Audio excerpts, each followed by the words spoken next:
Di sini akan dijelaskan tentang alur dinasan masinis.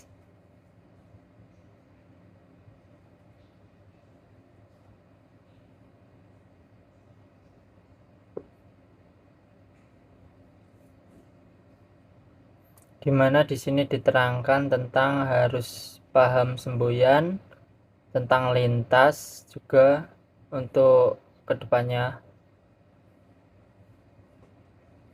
dan keterangan-keterangan lainnya yang terkait saat menjalankan simulator ini.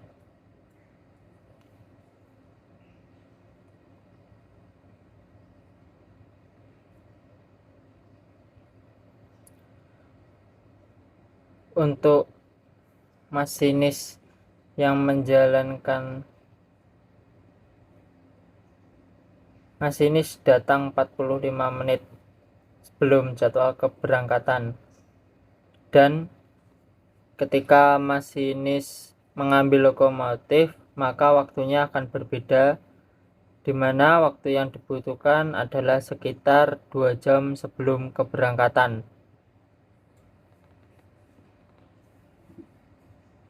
Masinis dan asisten masinis datang ke KU PT Kru untuk melihat papan pengumuman.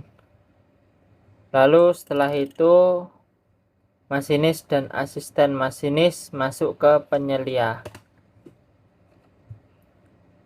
Di penyelia akan melewati proses prosedur. Setelah itu akan mengisi jadwal hadir. Setelah itu lanjut ke asesmen kesehatan, ke pos kesehatan, dimana yang dicek adalah tensi dan sebagainya. Lalu masinis akan mendapat surat layak dinas dari pos kesehatan.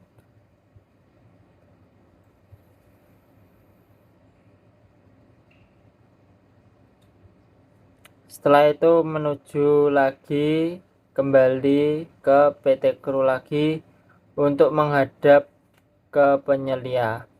Setelah itu akan melakukan asesmen, yaitu yang pertama tunjuk sebut, yang kedua kecakapan masinis,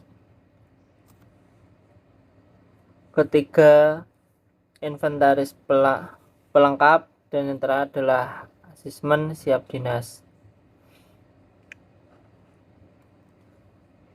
di mana tunjuk sebut ini akan berkaitan dengan semboyan-semboyan yang ada di sepanjang perjalanan yang dilewati oleh kereta api.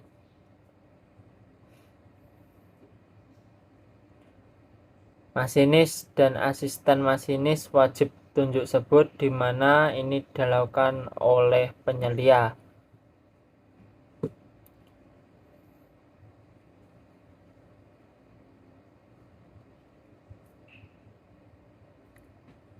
Kecakapan masinis meliputi sertifikat, di mana hal ini harus diberitahukan atau diserahkan kepada penyelia.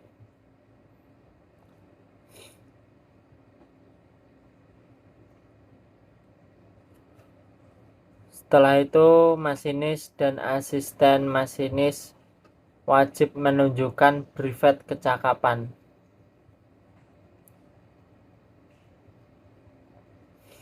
di mana hal ini wajib bagi masinis dan asisten masinis agar mereka paham bahwasanya mereka dapat ataupun bisa untuk mengoperasikan kereta yang akan ditungganginya.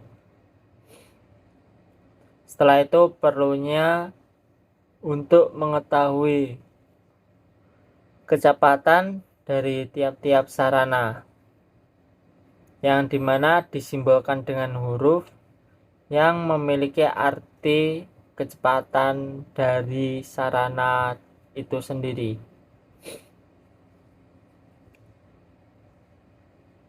Setelah itu mengecek arloji dari masinis dan asisten masinis, di mana arloji untuk keduanya itu harus sama.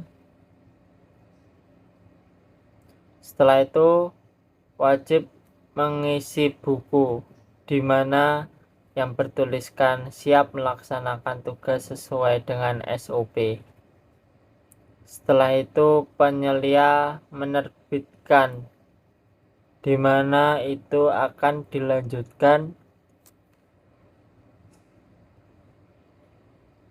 oleh masinis dan asisten masinis untuk ke tahap berikutnya.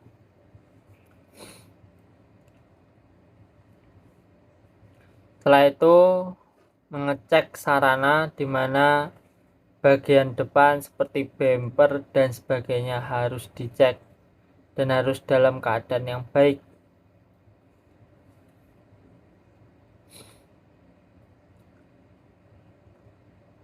Jadi seperti lampu sorot dan sebagainya harus dicek berfungsi dengan baik, lengkap atau tidak juga.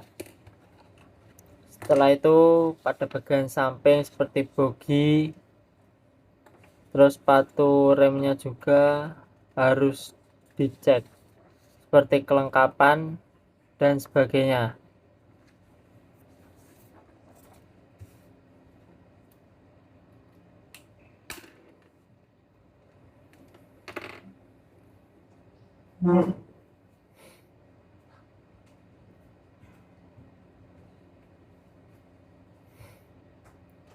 Setelah itu, setelah bagian samping, bagian atas pun juga ikut dicek. Pastinya semua sarana perkeretaapian di tiap sisi dan tiap bagian harus dicek, mulai dari kelengkapan, kelayakan sebelum menjalankan sarana dari kereta tersebut, agar nantinya pada saat dioperasikan tidak terjadi kendala apapun dan dapat berjalan dengan lancar.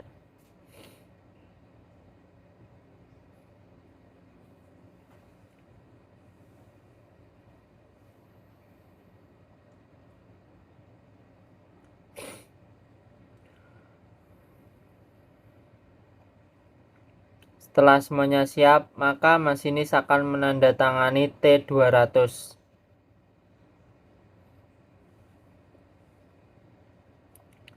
Setelah itu akan diberikan gagang reserver kepada masinis.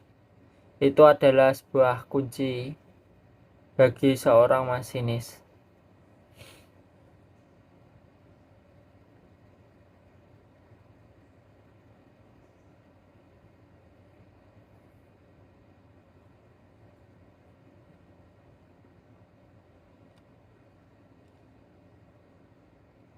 Ini adalah prosedur bergantinya masinis pada saat dilintas, di mana masinis akan datang ke PT Kru, setelah itu ke PAP untuk menerima lapka yang harus ditandatangani. Setelah itu menuju peron paling ujung.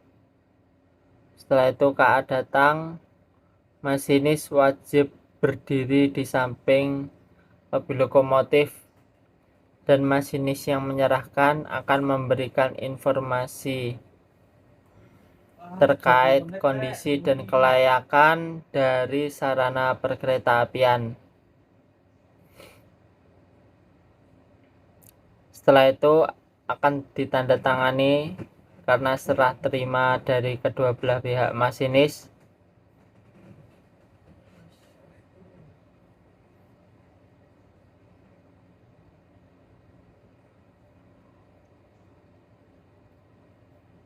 Ketika masinis keluar dari kabin, maka gagang reserver seharusnya harus dilepas. Setelah itu masinis akan mengecek go-no-go item kelengkapan sehingga layak untuk dioperasikan kembali.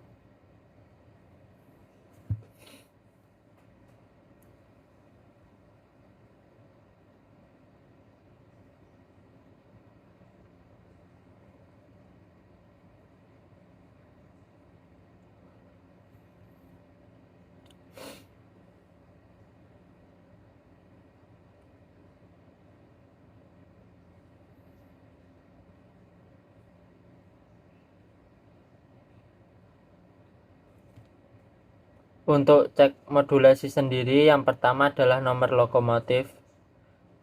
Lalu setelah itu go no go item. Setelah itu akan ada tambahan dari masinis seperti contoh memakai berapa traksi motor dan sebagainya. Setelah itu seperti akan menginformasikan beban yang diangkut oleh kereta atau lokomotif ini.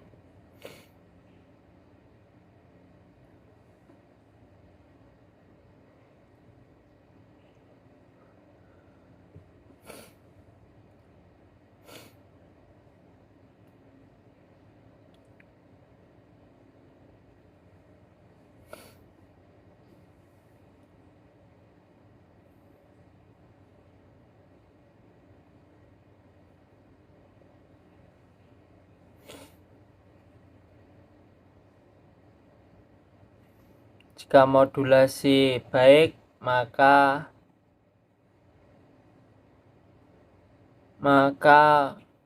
informasi dari pusat kendali dapat diterima dengan baik.